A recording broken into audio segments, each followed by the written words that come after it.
أما بعد فقال رسول الله صلى الله تعالى عليه وسلم إن الدعاء ينفع مما نزل فمما لم ينزل فعليكم عباد الله بالدعاء. سرور عالم صلی اللہ علیہ وسلم کا ایک ارشاد مبارک پیش کیا جا رہا ہے، جس میں ارشاد ہو رہا ہے کہ دعائیں جو ہیں اللہ تعالیٰ سے مانگنا یہ ایسا مبارک خیر ہے کہ اس کی برکت سے اللہ تعالیٰ کے فیصلے تبدیل ہو جاتے ہیں.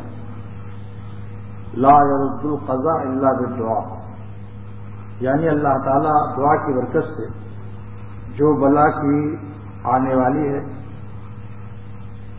اور جو بلا کی ابھی آنے والی نہیں ہے وہ مستقبل میں آنے والی ہے وہ بھی ٹل جاتی ہے. آئی کی بلا بھی ٹلتی ہے اور آنے والی بلا جو مستقبل میں ہے اللہ تعالیٰ اس کو بھی ٹال دیتے ہیں اور اس فیصلے کو تبدیل فرما دیتے ہیں دعا کی برکت سے.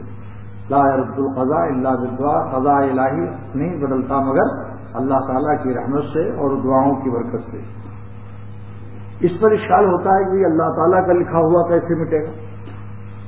حضرت جلال الدین رومی رحمۃ اللہ علیہ نے اس حدیث کی شرح اور تفسیر فرمائی کہ اگر اللہ تعالیٰ اپنے فیصلے کے بدلنے پر قادر نہ ہو تو گویا نعوذ باللہ قضا حاکم ہو گئی حضرت تعالیٰ شانوں پر.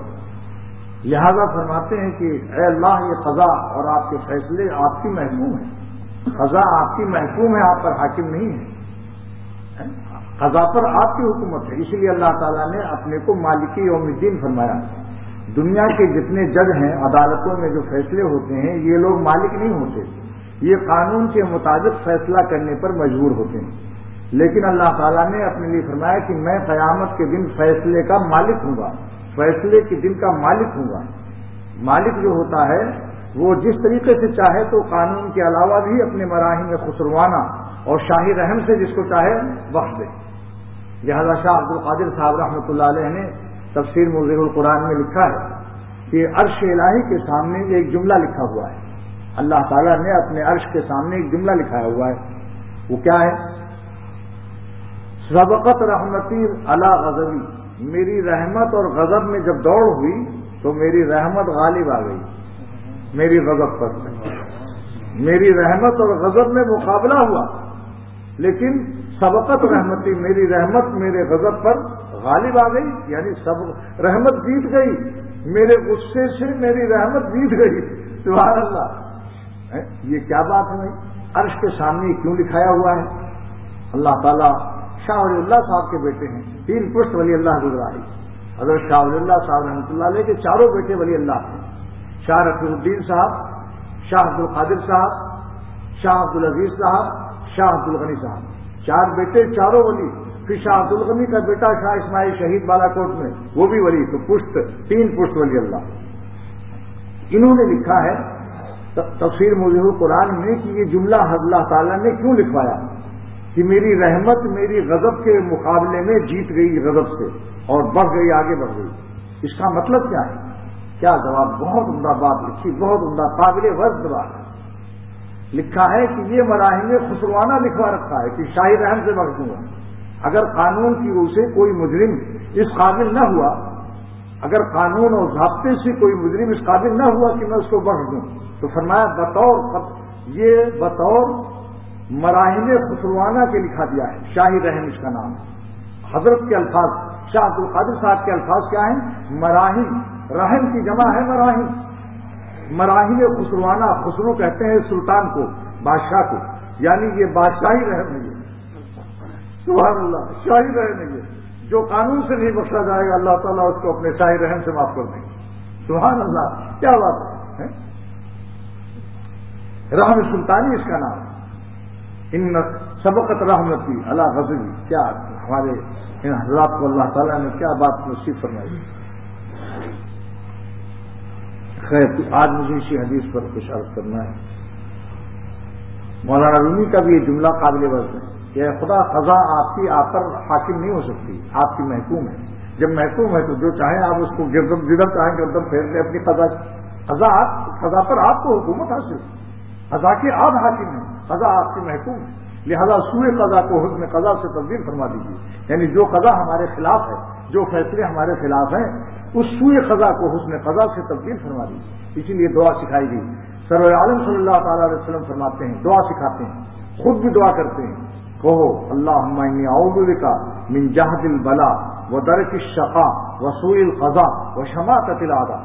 کیا مطلب ہوا؟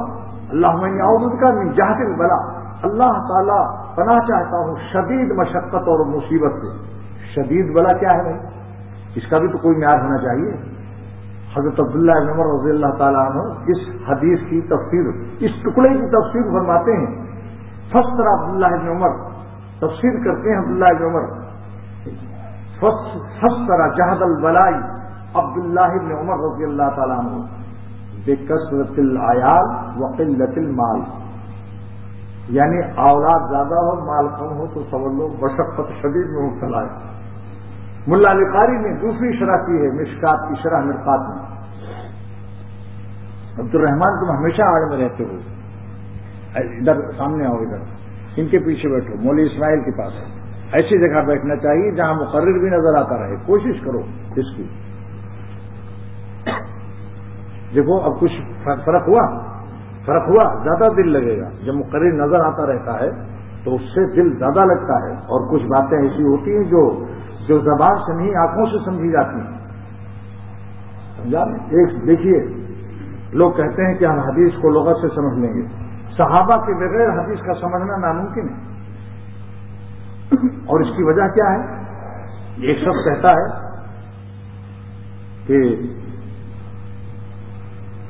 آپ نے کیا کہا، ایک شخص کہتا ہے آپ نے کیا کہا، تو یہ ایک مطلب اس کا ہو گیا کہ معلوم ہوتا ہے کہ دوبارہ اس کو کہلوانا چاہتا ہے آدمی، سمجھ میں بات نہیں آئی، اور ایک ہی کہتا آپ نے کیا کہا، اب آنکھیں بھی بدلی ہوئی، چہرہ لال ہے، اس کے معنی اور ہو گئے کہ ڈنڈے پٹائی کرنے والا ہے یہ۔ لیکن 100 برس کے بعد اگر یہ جملہ قوم کے سامنے پیش ہو کہ آپ نے کیا کہا، تو کوئی اس کا مطلب حل نہیں کر سکتا سوا ان شاگردوں کے جو اس وقت موجود تھے، جو موجود تھے اس جملے کے نکلنے کے وقت میں، کہ اگر پوچھے گا راوی سے پوچھا جائے گا چہرہ کیسا تھا اس وقت، اگر آنکھیں سرخ تھی، چہرہ لال تھا، حالت غصے کی تھی، تو سمجھ لو کہ یہ ناراضگی کی حالت میں ہے، اور ورنہ یہ سوال کر رہے ہیں آپ نے کیا کہا، فرق ہو گیا۔ بعض لوگ کہتے ہیں کہ وقت کی کیا ضرورت ہے، جیسا چاہو سارا قرآن پڑھتے چلے جاؤ، معنی بدل جاتے ہیں۔ دیکھو ایک شخص جا رہا ہے، اب میں اسے کہہ رہا ہوں جانے دو روکو مت، جانے دو روکو مت، اور اچھا روکو مت جانے دو، روکو مت جانے دو، وقت کر دیا ہم نے، روکو کے بعد کیا ہو کیا، وقت کیا، روکو، آگے میں کیا کہا، وقت کر کے مت جانے دو، کیا مطلب ہوا اس کا، اس کو پکڑ لو جانے دو مسجد سے۔ اور ایک یہ ہے کہ روکو مت جانے دو، الفاظ وہی ہیں، معنی بدل گئے، بولی معنی بدل گئے، روکو مت کیا مطلب، جانے دو، الفاظ وہی ہے نا، دونوں وقت کرنے سے اور نہ کرنے سے معانی میں تبدیلی آ گئی۔ اچھا مجہول معروف کے بارے میں کہتے ہیں کہ اس سے کیا ہوتا ہے یہاں، چاہے الحمدو پڑھ لو چاہے الحمدو پڑھ لو، نہیں معنی بدل جاتے ہیں۔ دیکھو ایک شخص کہتا ہے کہ مولانا عبد الرحمان صاحب کو گوبھی پسند ہے، گوبھی، اور ایک شخص کہتا ہے ان کو گو بھی پسند ہے، گو، بتاؤ معروف مجہول سے معنی بدل گئے یا نہیں؟ پھر مولوی عبد الرحمان نے دوڑا لیا اس کو، مجھے کیا کہہ رہا ہے، معنی بدل، گو اور گو میں فرق ہوا نہیں؟ ایسے ہی کو جب صحابہ جس طرح قرآن پڑھتے تھے، میں یہی کہتا ہوں کہ مدرسے کے اندر جو قراء اور اساتذہ موجود ہیں 10 منٹ ان سے سیکھ لو، تاکہ موت آئے اس حالت میں کہ صحابہ اور نبی کے طریقے پر قرآن پڑھنا آ جائے، جس طرح سے وہ پڑھتے تھے۔ یہ اس طریقے سے یہ آدمیوں میں تھا، ہندوستان میں آ کر الحمدللہ اور آخر مغضوبے، تو کسی نے کہا دوبے اور چوبے نہیں رہے قرآن میں، دوبے چوبے تو آپ جانتے ہو ہندوستان میں پنڈتوں کو کہتے تھے تو یہ خیر، تو یہ اللہم انی اعوذ بک من جہد البلا، اے اللہ میں پناہ چاہتا ہوں بلا کی مشقت، شدید بلا سے۔ شدید بلا کی 2 تفسیر کی ہے ملا علی قاری نے، شدید بلا کی دو تفسیر کی ہے، اور حدیث کے لیے لفظ تفسیر کا استعمال جائز ہے، بتا چکا ہوں پہلے، جیسا کہ عبداللہ بن مسعود رضی اللہ تعالیٰ عنہ سے حضور صلی اللہ تعالیٰ علیہ وسلم نے دریافت فرمایا تھا، جب انہوں نے کہا لا حول ولا قوت الا باللہ، تو سرور عالم صلی اللہ تعالی وسلم نے کیا فرمایا؟ ما تفسیرھا یا عبداللہ بن مسعود، اس جملے کی کیا تفسیر ہے عبداللہ بن مسعود؟ معلوم ہوا حدیث کے لیے لفظ تفسیر کا استعمال جائز۔ پھر آپ نے اس کا کہا کہ مجھے نہیں معلوم، تو آپ نے فرما دیا کہ لا حول کے معنی کیا ہیں؟ نہیں طاقت ہے گناہ سے بچنے کی، نہیں طاقت ہے بے قبل کرنے کی مگر اللہ تعالیٰ کی توفیق اور فضل اور مدد خیر۔ تو دو تفسیر میں ایک یہ ہے کہ اتنی مصیبت آ جائے کہ انسان موت کی تمنا کرنے لگے، جہد البلا، یعنی یتمنى الموت بشدت الغم، تو یہ جہد البلا ہے، یہ جہد البلا ہے، شدید بلا۔ شدید بلا کی دو تفسیر، ایک تو اتنی مصیبت آ جائے کہ تمنا موت پیدا ہو جائے، دوسرا یہ کثرت عیال، اولاد کی کثرت اور مال کم، بچے زیادہ، تو ایسی صورت میں بھی مشقت، اسی لیے پناہ چاہیے، ایسی چیزوں سے پناہ مانگنا چاہیے، تندرستی سے بھی پناہ آئیے۔ ہاں یہ فقیر مت سمجھو کہ روٹی کو، باسی روٹی کو پانی میں ڈبو کر اللہ ملے گا، پلاؤ بریانی اور شامی کباب سے بھی ملے گا، اور پاکولے کی بوتلوں سے ملے گا۔ نعمتوں کے ساتھ نعمت دینے والے کی گیت گاؤ، بس اس کو غلط استعمال مت کرو نعمتوں کی۔ سوکھی روٹی کھا کے جب پیر لڑکھڑائیں گے، چلنے نہیں پاؤ گے تو مسجد تک کیسے آؤ گے؟ تلاوت کیا کرو گے، عبادت کیا کرو گے؟ ہاں یہ ہے کہ نعمت کا کھا کر سنیما میں دیکھنے مت جاؤ۔ اس کان میں جو طاقت آئی، ان آنکھوں میں جو کھانے سے روشنی آئی ہے، اس کو VCR اور غیر عورتوں پر مت اسے استعمال کرو۔ جن ہوٹھوں میں طاقت آئی ہے بولنے کی، اس سے تلاوت کرو، گانا وانا مت گاؤ، غلط استعمال مت کرو۔ خیر، وہ در کی شقا اور بدبختی کے پکڑ لینے سے پناہ چاہتا ہوں، وہ سوء القضا، اور برے فیصلے سے پناہ چاہتا ہوں۔ آخر آگے بات کی نا، اگر برے فیصلے کو اللہ بدلنے پر قادر نہ ہوتے تو یہ پناہ مانگنے کے معنی کیا ہے؟ اگر کوئی شخص اشکال کرتا ہے کہ بھئی اللہ کا تو فیصلہ اٹل ہے تھا، اب اٹل ہے تو اگر کسی کو کوڑھی کر کے مارنا ہے، اب وہ کہہ رہا اللہ ہمیں کوڑھ کی بیماری نہ دینا، تو اس کے معنی بیکار ہے اس کی دعا مانگنا، کیونکہ وہ تو کہتے ہیں وہ بدل نہیں سکتے۔ اس لیے حضور صلی اللہ علیہ وسلم نے اس حدیث سے ثابت کر دیا کہ اللہ تعالیٰ سوء قضا کو حسن قضا سے بدل سکتے ہیں، اس لیے دعا مانگو، ورنہ دعا بیکار ہے مانگنا۔ اے اللہ ہم کو برے فیصلے سے بچا۔ یہ برا فیصلہ کس اعتبار سے ہے؟ باعتبار مقضی کے ہے، باعتبار قاضی کے نہیں ہے، یعنی اس کی نسبت اللہ کی طرف نہیں ہے کہ نعوذ باللہ اللہ کا بھی فیصلہ کوئی برا ہو سکتا ہے، نہیں، جس پر فیصلہ ہوا ہے، جس پر فیصلہ کیا گیا ہے، وہ اس کا نام مقضی ہے، اور قضا کرنے والا اللہ تعالیٰ ہے، فیصلہ کرنے والا۔ تو اس سو کی نسبت قاضی کی طرف نہیں ہے، مقضی کی طرف ہے، اس فاعل کی طرف نہیں، اس مفعول کی طرف ہے کہ جس پر قضا اتر رہی اس کے اعتبار سے ہے۔ جیسے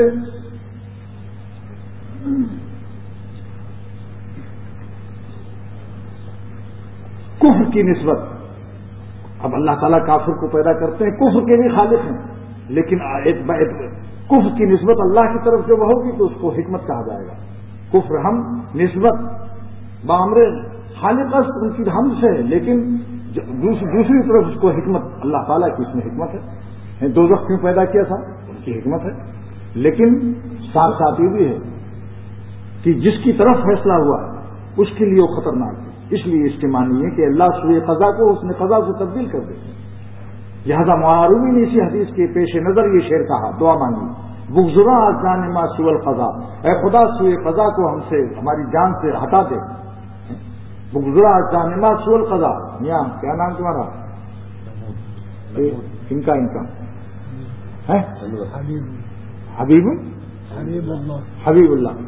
ہاں دیکھو، آنکھ نہ بند کرنا ہمارے سامنے، ورنہ میں بے ہوش ہو جانے کا خطرہ ہوتا ہے، کیونکہ آنکھ بند کر کے جب توجہ کوئی ڈالتا ہے بہت تیز ہوتی ہے، اور تیز والی برداشت نہیں ہوتی بھائی، ہر ایک کو توجہ کا تو محتاج ہے اکثر آپ لوگوں کی عنایات کا، توجہ کا، لیکن تیز آنکھ بند کرنے سے وہ تیز ہو جاتی ہے، اور وہ یہ بھی ہو سکتا ہے کہ وہ کہیں غائب ہو جائے بیچارہ، بیٹھا ہوں میرے پاس اور عالم نیند میں غرق ہو جائے۔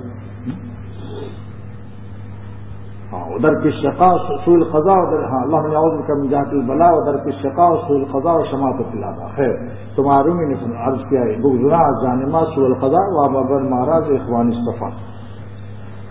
تو اللہ تعالیٰ سے حضور فرماتے ہیں صلی اللہ تعالی علیہ وسلم کہ دعا مفید ہے جو بلا کی آ چکی. ان الدعاء ينفع مما نزل، یعنی نزل علی الارض، اور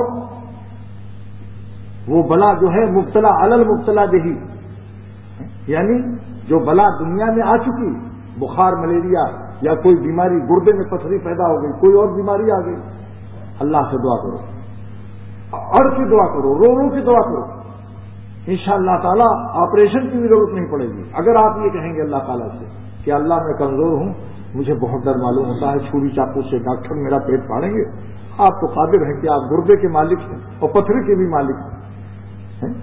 آپ اپنی ملکیت میں تصرف کر دیجیے، اس پتھری کو توڑ توڑ کے پیشاب سے نکال دیجیے. اللہ تعالیٰ کو آپریشن. میں تو یہ عرض کرتا ہوں، میری دعا سن لو، وہ راز کی بات ہے لیکن بتا دیتا ہوں. اللہ تعالیٰ مجھے انجیکشن سے بھی ڈر لگتا ہے، وہ سوئی جو تیسری ڈالتا ہے ڈاکٹر، حالانکہ پتلی سی ہوتی ہے، آپریشن تو بڑی چیز ہے. میں تو دعا یہ کرتا ہوں کہ خدا مجھے ڈاکٹروں کے انجیکشن سے بچا جب ایک چیز سوئی گزرتے ہیں. حالانکہ کم تکلیف ہوتی ہے، مگر ہم کہتے ہیں کہ تکلیف کو کیوں مانگو اللہ سے، عافیت مانگو. اس پر ایک بات یاد آئی، مولانا ابراہیم صاحب دعوت خاتون نے فرمایا کہ استاد یا پیر اگر ڈانٹ بھی دے تو اس میں خیر ہے اور بہتری ہے، اس لیے اس کو برداشت کر لیں. جیسے ڈاکٹر جو سوئی گھسیڑتا ہے تو آپ اس کو 10 روپیہ فیس بھی دیتے ہیں. اب ایک آدمی آپ کے دوست نے دیکھا کہ آج ایک ڈاکٹر سوئی گھسیڑ کر 10 روپیہ لے گیا، وہ بھی ایک سوئی لایا، اسی رہا تھا کپڑا، اور کہا میں بھی گھسیڑوں گا، مجھے بھی 10 دو، تو وہ کیا کہے گا میاں وہ تو دوا داخل کیا تھا، وہ میرے فائدے کے لیے تھا، اور تم جو ہے اس میں کوئی فائدہ نہیں، تو 10 روپئے کی بجائے 10 تماچے لگاؤں گا، 10 تھپڑ مار دوں گا. ایسی بزرگوں کی بھائی ڈانٹ، استادوں کی ڈانٹ سے تو اس میں فائدہ ہے، ہماری اصلاح ہوتی ہے، اللہ کی رحمت نازل ہوتی ہے، اور وہ ذریعے اصلاح چیز بن جاتی ہے. وسیلہ اصلاح شیخ کی سختی. مولانا تھانوی رحمۃ اللہ علیہ فرماتے ہیں کہ ایک شخص آیا تھانہ بھون میں، بڈھے 60 برس کے، کہنے لگے حضرت عیسائی ہونے کو دل چاہتا ہے کہ کافر ہو جاؤں. حضرت نے ان کو سمجھایا. دوسرے دن میں نہ پھر حجرے سے چلے آ رہے ہیں، حضرت کوئی فائدہ نہیں ہوا آپ کی تقریر سے، دل چاہتا ہے کہ میں عیسائی ہوں. پھر حضرت نے ان کو کچھ سمجھایا، اسلام کی تعریف بیان کی. تیسرے دن پھر چلے آ رہے ہیں حجرے سے ذکر ہو کر کے، اور کہہ رہے حضرت کوئی آپ کی تقریروں سے فائدہ ہی نہیں ہوتا، میرا تو وسیع دل چاہتا نہیں سامنے. تیسرے دن حضرت نے ذرا ایک لگایا کس کے، پوری خانقاہ میں آواز گونجی، تھپڑ بھی کیا تھا، کس کے مارا اس کو، اور یہاں تک منہ اس کا ایسے ٹیڑھا ہو گیا. پھر گئے، پھر جا کے بہت دیر تک وہ اپنا منہ گال ملتا رہا، اس کس کے. اور حضرت بڑے قوی تھے، ہاں بہت قوی تھے، اللہ تعالیٰ نے ان کو بہت طاقت بھی دی تھی اور ہمت بھی بہت دی تھی، بہت طاقت. لہذا اس کے بعد چوتھے دن وہ آیا، اس نے کہا صاحب وسوسہ ختم، اب عیسائی ہونے کو بالکل دل نہیں چاہتا. فرمایا نہیں، ابھی ذرا 40 دن اور رہو، 40 دن اور رہے. یعنی کہ حضرت بس تو بھاگ گیا بالکل شیطان، وسوسہ ہی نہیں آتا. میں سوچتا بھی ہوں کہ پھر عیسائی ہونے کا خیال میرے دل میں آ جائے تو اب تو بلانے سے بھی نہیں خیال آ رہا ہے. تب حضرت نے فرمایا کہ دیکھا آپ نے تماچے کی برکت بزرگوں کی. فرمایا کہ میرے دل میں اللہ تعالیٰ نے ڈالا کہ اس کو ایک تماچا مارو تب ٹھیک ہوا. اس کا شیطان ایسے نہیں ہے. حضرت شاہ الرحمان صاحب گنج مراد آبادی رحمۃ اللہ علیہ نے ایک خادم سے کہا، وہ آیا تھا دیہات سے، گاؤں کا تھا. شاہ صاحب کو جذب استغراقی کیفیت ہوتی، پوتے کی شادی ہو رہی ہے، مجمع لگا ہوا ہے، آدمی آئے ہوئے ہیں، پوچھتے ہیں اپنے خادموں سے کہ کیسے لوگ آئے ہوئے ہیں. لوگوں کا حضرت آپ کے پوتے کی شادی ہو رہی ہے. اچھا. تھوڑی دیر میں پھر اللہ سبحان اللہ سبحان اللہ، اور بھول گئے کیا پوچھا تھا. پھر پوچھا کہ کیسے لوگ آئے ہوئے میرے دروازے، یہ کیسا مجمع ہے. پھر لوگوں نے کہا حضرت آپ کے پوتے کی شادی ہے. پھر غرق ہو گئے اللہ کی یاد میں، بھول گئے. اب وہ تھوڑی دیر کے بعد پھر ہوش آیا تو پوچھا بھائی کیسا مجمع لگا ہوا ہے، کہ کون لوگ.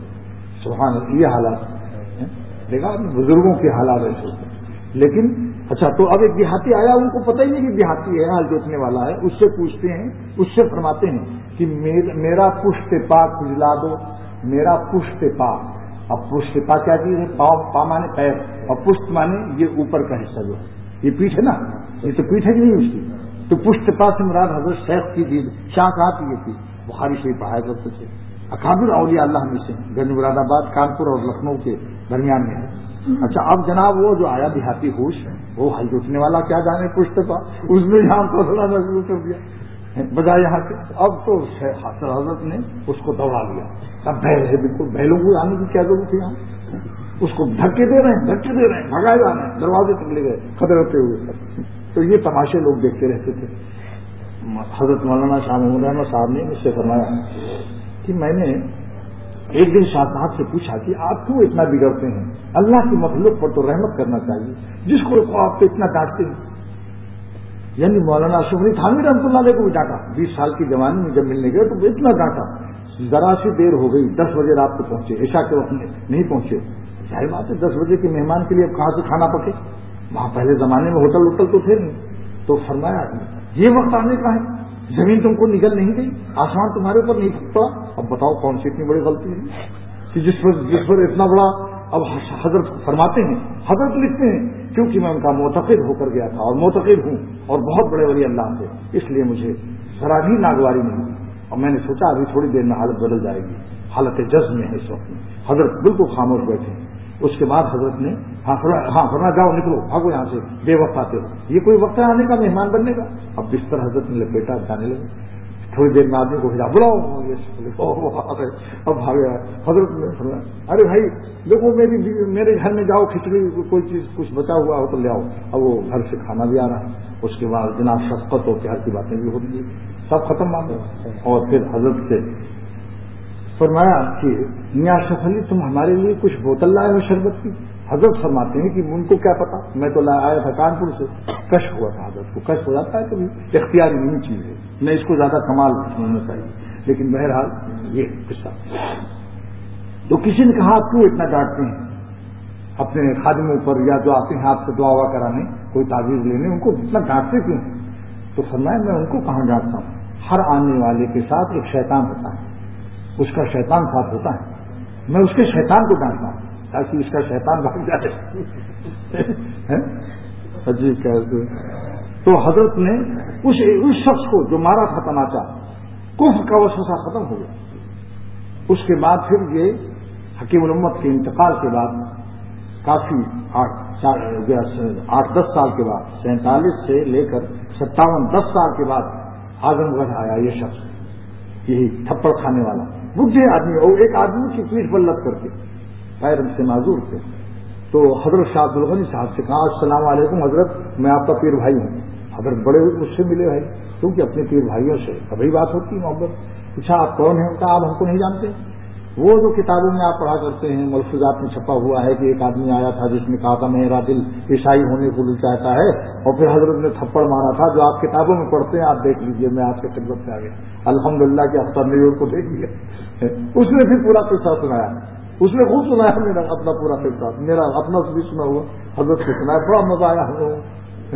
خیر تو دعا جو ہے ان الدعاء ينفع مما نزل، جو بلائیں نازل ہو گئیں دعا کی برکت سے وہ بھی ٹل جاتی ہے اگر دعا مانگے گڑ گڑا کر. دعا کا حق حکیم الامت فرماتے ہیں میں نے زندگی میں کوئی دعا ایسی نہیں کی جس کو میرے رب نے قبول نہ فرمائی. کیا بات ہے؟ فرمایا زندگی میں کوئی دعا ایسی نہیں ہے جس کو میرے رب نے قبول نہ فرمائی ہو. ہاں جو قبول نہیں ہوئی مجھ سے اس کا حق ادا نہیں ہوا، یعنی گڑ گڑا کے نہیں ہوئی، جیسا اڑ کے مانگنا چاہیے. بس بار بار مانگتے مانگتے اس کی مقدار ہوتی ہے ہر چیز کی. ہاں کثرت سے دعا ایک چیز کی مقدار ہوتی ہے. چیل ہے بوتل کی، کوئی کہیں چیل ہے، ہتھوڑی مار رہے ہیں 50 ہتھوڑی مارنے کے بعد چیل ٹوٹ گئی. دعائیں کی بھی اس کی اوقات ہوتی ہیں کہ مانگے جاؤ اللہ تعالیٰ سے. یہی کیا کم ہے کہ ان سے مانگنے میں آپ کا تعلق اور آپ کی گفتگو اللہ سے ہو جاتی ہے. اسی بہانے بندہ اپنے مالک سے راز و نیاز کی بات کرے، یہ معمولی نعمت ہے. اگر صدر مملکت کسی سے بات کر لے ابھی، مان لیجیے یہاں وزیر اعظم آئے عبد الرحمان کو بلا لے یا کسی کو اسد الزمان کو، پھر تو کرتے ہوئے وزیر اعظم سے مل کے آ رہا ہوں. ارے میاں اللہ میاں سے باتیں کر رہے ہو، یہ کتنی بڑی ذات ہے. دعا کا اس کے فائدہ ہے. تو دعا کی برکت سے نازل شدہ بھی بلا چلی جاتی ہے اور جو آئندہ آنے والی ہیں وہ بھی چلی جاتی ہیں، اور جو نہیں جانے والی بھی ہوتی ہیں. قضا کی 3 قسمیں ہیں مذہب میں، سن لیجیے. قضا کی 3 قسمیں ہیں، بلا کی 3 قسمیں ہیں. قضا و بلا ایک چیز ہے، 3 قسمیں ہیں. قضائے معلق، بلائے معلق بھی کہتے ہیں. قضائے منزل، قضائے منزل، قضائے معلق. معلق منزل کون سی ہے؟ پہلی قضا کی 3 قسموں میں پہلی کیا ہے؟ منزل. منزل مانے جو نازل ہو گئی، آ گئی بلا، مصیبت آ گئی. اور معلق کون ہے؟ جو ابھی معلق ہے، آسمان کے اوپر ہے، چل پڑی ہے، بیچ میں ہے، آنے والی ہے، فیصلہ ہو چکا. تو قضاء معلق و قضاء منزل اس حدیث سے کہ ان الدعاء ينفع مما نزل، یہ قضاء منزل ہے. وہ مما لم ينزل، جو ابھی نازل نہیں ہوئی، آئی نہیں، آنے والی ہے، دونوں کے لیے دعا سے وہ ختم ہو جاتی ہے چیز. نازل شدہ بھی دفعہ بلا آئی کی گئی، اور جو آنے والی اللہ نے فیصلے بدل دیے، وہیں سے واپس کر لیا. بس فعلیکم عباد اللہ بالدعاء، اے اللہ کے بندو دعا کو لازم کرو. حلال لزوم کے لیے آتا ہے. سبحان اللہ. کس طریقے سے سرور عالم صلی اللہ علیہ وسلم نے اپنی امت کو اللہ سے جوڑا ہے، ہر طرح سے جوڑنے کی کوشش کی. مانگنا بھی تو جوڑنا ہی ہے بھائی، مانگنا جوڑنا نہیں ہے. جب مانگو گے تو جوڑ نہیں گیا اللہ سے، باتیں ہو رہی ہیں. اور حضرت ڈاکٹر صاحب رحمۃ اللہ علیہ کراچی کے بزرگ حکیم الامت کے خلیفہ فرماتے تھے کہ جب بندہ ہاتھ اٹھاتا ہے دعا کے لیے تو اس کا ہاتھ اللہ کے ساتھ ہوتا ہے، ساری کائنات نیچے ہو جاتی ہے، پورے ساتوں آسمان، ساتوں زمین، سارا عالم اس کے ہاتھ کے نیچے ہوتا ہے اس وقت میں، کیونکہ خدا کے سامنے اللہ ہے، اللہ کے سامنے ہاتھ پھیلاؤ.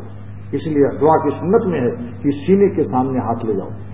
اتنا یہ جو ہے بٹن نمبر 2 حضرت مولانا عبداللہ سے، اور تھوڑا سا فاصلہ ہو، اس کا رخ آسمان کی طرف.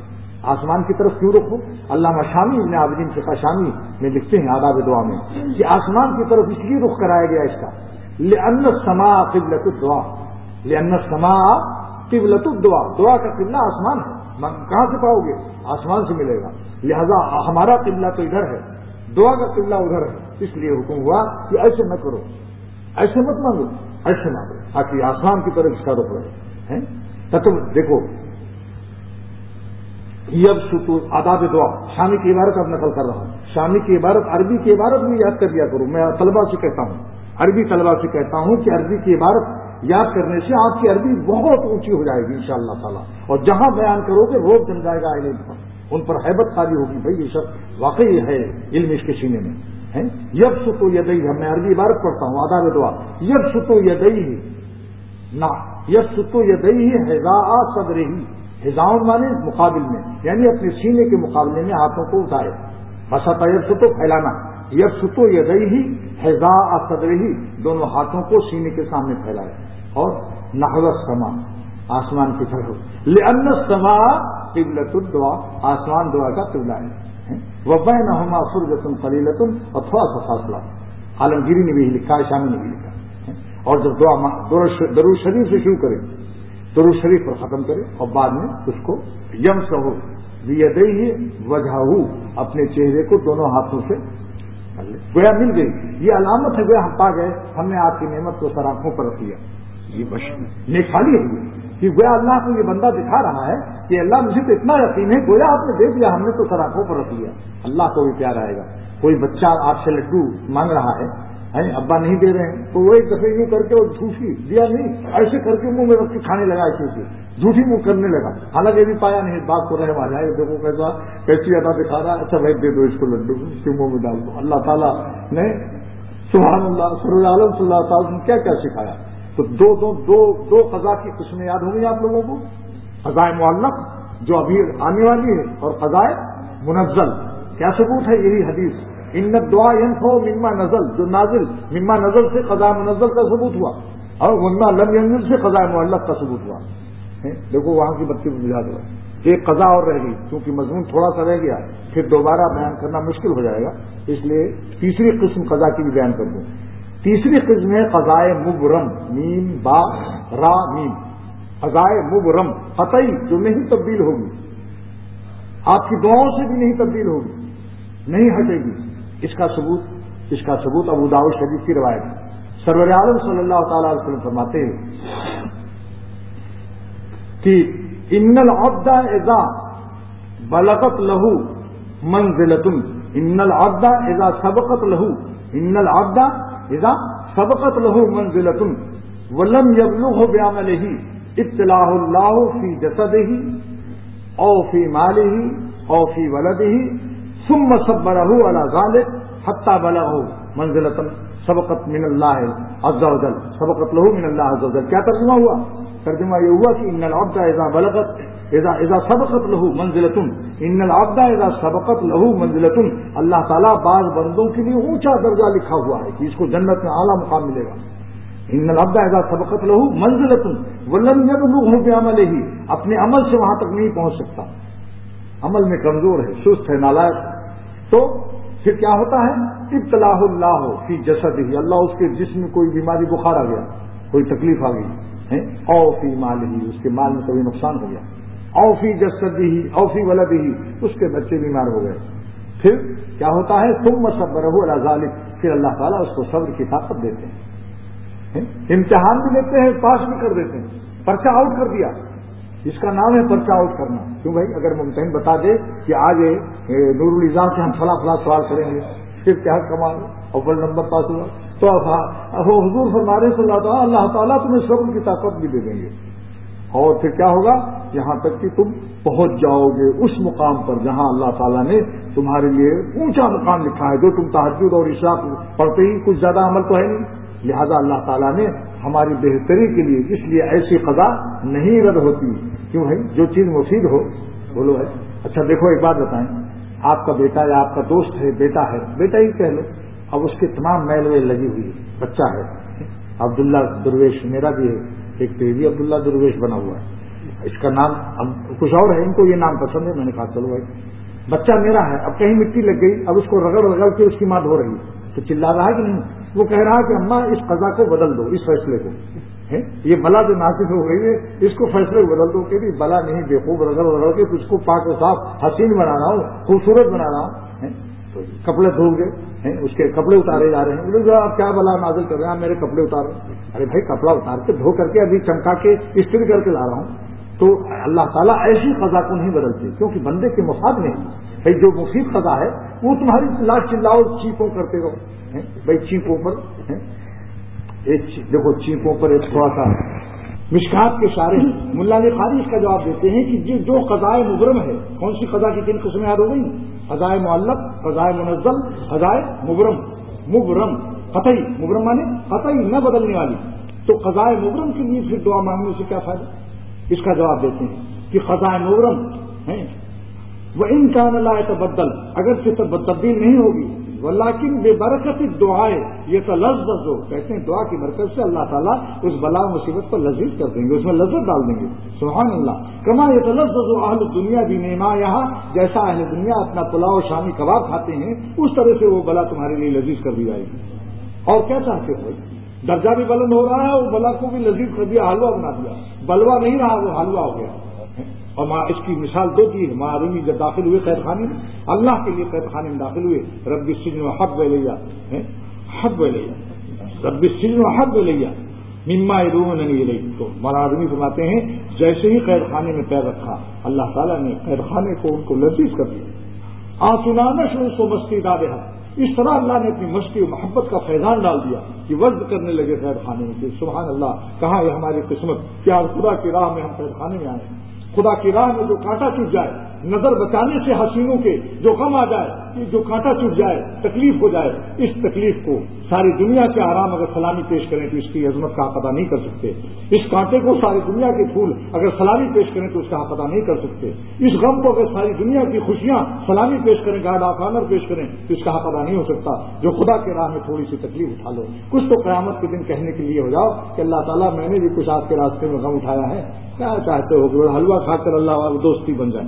ایسے دوست کو آپ بھی دوست نہیں سمجھتے جو کہے آپ بس اللہ چائے پلاؤ اور ہم سے کوئی تکلیف کا کام مت لو. دوسرا واقعہ حضرت ایوب علیہ الصلوۃ والسلام کے جس میں جب کیڑے پڑ گئے، یہ قضائے مبرم تھی ان کے درجہ بلند کرنے کے لیے. قضائے مبرم کی دو مثال پیش کر دینا. ایک تو قید خانہ حضرت یوسف علیہ السلام کا، وہ قضائے مبرم تھا، قطعی تھا، اس لیے دعا سے بھی نہیں گیا. اور دوسرا حضرت ایوب علیہ الصلوۃ والسلام، یہ بھی قضائے مبرم کی دوسری مثال ہے کہ باوجود دعا کے نبی ہر وقت عافیت مانگتا ہے، پھر بھی آپ کے جسم میں کیڑے ڈالے گئے. اس کو دعا سے کیسے لذیذ کیا اللہ تعالیٰ نے؟ معرومی رحمۃ اللہ علیہ فرماتے ہیں کہ کیڑوں کی اتنی محبت اللہ تعالیٰ نے ڈال دی کہ جیسے ایک کیڑا جب نکل کر جسم سے کہیں دور ہو جاتا تھا تو ایسا بے چین ہوتے تھے جیسے چھوٹا بچہ ماں سے دور ہو جائے تو پاگل ہو جاتا. ایسی محبت. لہذا معرومی فرماتے ہیں دادا ہم ایوب را مہرے کدھر، میں نے ایوب علیہ السلام کو بعد جیسی محبت دی تھی، بہر مہمانی کرما بے ضرور، وہ بے ضرور کر دیا تھا، یعنی وہ کاٹتے نہیں تھے کیڑے، وہ بھی کیڑے کاٹتے نہیں تھے، بڑے آرام سے سوتے رہتے تھے، مہمان خانہ بنا دیا اللہ تعالیٰ نے۔ مولانا جی بھی فرماتے ہیں دادا دیا ہے میں نے، دادا ماضی قریب ہے، سمجھے، واحد متکلم ماضی قریب فارسی کا، آمدن مصدر، دادن مصدر سے، دادا میں نے دیا تھا، میں نے دیا ہے کس کو؟ ایوب کو، دادا ایوب را مہرے پدر، باپ جیسی محبت، مہربانی محبت، پدر والے باپ جیسی محبت دی تھی ان کو، اس لیے بہر مہمانی یہ کرما بے ضرور، بہر مہمانی کے لیے کرما کیڑے بے ضرور سے، وہ کاٹتے نہیں تھے ایوب علیہ السلام، کوئی کیڑا ادھر چلا آتا تھا تو فوراً اس کو پکڑ لیتے، اس کو پکڑ کے پھر رکھ لیتے تھے اپنے پاس، کیا شان تھی۔ یہی کہتے ہیں دوستو، جس نے اللہ کو پیار کیا، محبت کیا، کوئی دنیا میں اس کو تکلیف دے ہی نہیں سکتا، تکلیف بھی ان کے پاس آ کر آرام بن جاتی ہے۔ جو اللہ والے ہیں اگر تکلیف بھی ان کے پاس آتی ہے تو تکلیف آرام بن جاتی ہے، سمجھا؟ اب دیکھو سب سے زیادہ تکلیف موت کی ہوتی ہے۔ جب حضرت خلیل اللہ کے پاس آئے کون؟ موت کا فرشتہ عزرائیل علیہ السلام نے کہا کہ اللہ تعالیٰ آپ کو بلا رہے ہیں، آپ کی روح قبض کر لوں، اور حضرت ابراہیم علیہ السلام نے کیا فرمایا؟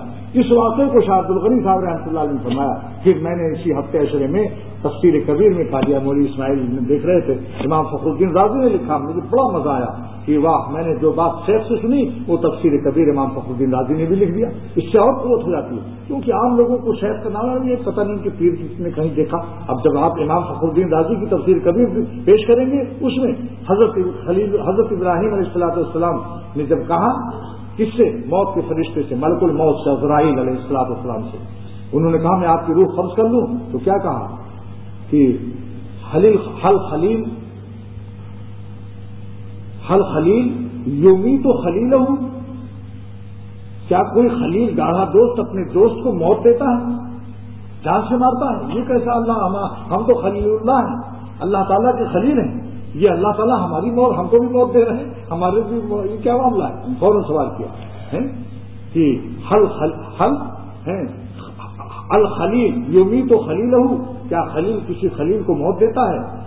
فوراً جا کے جواب دے گئے فرشتہ موت کا اللہ سے کہا کہ یا اللہ کیسے روح نکالیں؟ وہ تو آپ کا خلیل اللہ ابراہیم علیہ السلام فرما رہے ہیں کہ الخلیل یومی تو خلیل ہوں، کیف اقبض روحہ، میں کس طرح ان کی روح کو قبض کروں؟ اللہ نے فرمایا جاؤ ارجع، لوٹو اور کہو وقل خلیلہ، وقل خلیلی، میرے خلیل ابراہیم سے کہو، کیا کہو کہ الخلیل یکرہ لقاء خلیلہ، الخلیل یکرہ لقاء خلیلہ، کیا کوئی خلیل اپنے دوست کی ملاقات سے کو مکروہ ناگوار سمجھتا ہے؟ میں تو بلا رہا ہوں، اسی ذریعے سے تو آؤ گے، بغیر اس کی تو ملاقات نہیں ہوگی، اب تو ملاقات کرو آ کے مجھ سے، سبحان اللہ۔ اسی لیے حضرت محمد الرسول اللہ صلی اللہ تعالی علیہ وسلم کے پاس جب ملک الموت آئے تو حجرے شریفہ میں حاضری نہیں دی۔ لکھا ہے مشکات میں کہ جتنے انبیاء سب کی روح نکالنے کے لیے براہ راست ان کے کمرے میں گھس جاتے تھے، کون؟ ملک الموت، لیکن حضور صلی اللہ علیہ وسلم کو اللہ نے عزت دی کہ باہر کھڑے تھے، حجرے میں داخل نہیں ہوئی، حضرت جبرائیل علیہ السلام کے ساتھ کھڑے تھے اور کہا کہ اگر اجازت ہو تو میں آپ کے حجرے میں داخل ہو جاؤں۔ محدثین لکھتے ہیں یہ خاص خصوصیت سرور عالم صلی اللہ علیہ وسلم، اور نبیوں کے کمروں میں حجروں میں گھس جاتے تھے، وہ داخل ہو جاتے تھے، کون؟ ملک الموت، لیکن سرور عالم صلی اللہ علیہ وسلم کے حجرے میں داخل نہیں ہوئے، اور باہر خارج الحجرہ، خارج البیت یہ درخواست کی کہ کیا میں داخل ہو سکتا ہوں؟ آدخل فی حجرتی، تو فرمایا کہ جبرائیل علیہ السلام کی طرف دیکھا، یعنی میں اجازت دوں کہ نہ دوں؟ تو اجازت کہا کہ ہاں اجازت دے دیجیے اندر سے، تو کچھ کہا کہ میں آپ کی روح قبض کرنے کے لیے مجھے بھیجا گیا ہے، کیا آپ کی کیا اجازت ہے؟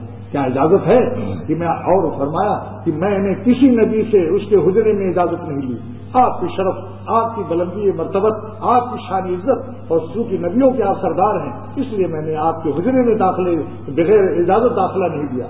اب دوسرا سوال کر رہا ہوں جس میں جملہ انبیاء مشترک ہیں اس نعمت میں، وہ یہ ہے کہ بغیر کسی نبی کی اجازت کے موت کے فرشتوں کو حق نہیں ہے کہ اس کی روح نکال لے.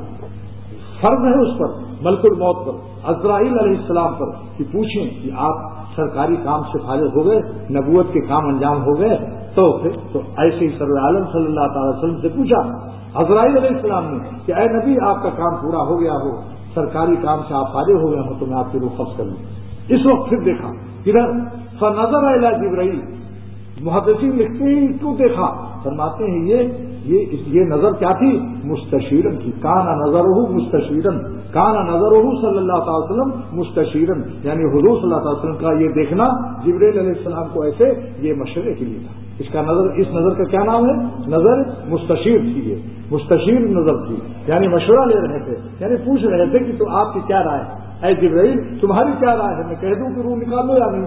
تب جبرائیل علیہ السلام نے کیا فرمایا کہ یا رسول اللہ صلی اللہ تعالی وسلم ان اللہ قد اشتاق الی لقائک، اللہ آپ کی ملاقات کا مشتاق ہے. ان اللہ قد اشتاق یشتاق ماضی ہے، ان اللہ قد اشتاق الی لقائک، اے نبی اللہ، اے محمد الرسول اللہ، یا رسول اللہ صلی اللہ تعالی وسلم، اللہ تعالیٰ آپ کی ملاقات کا مشتاق ہے.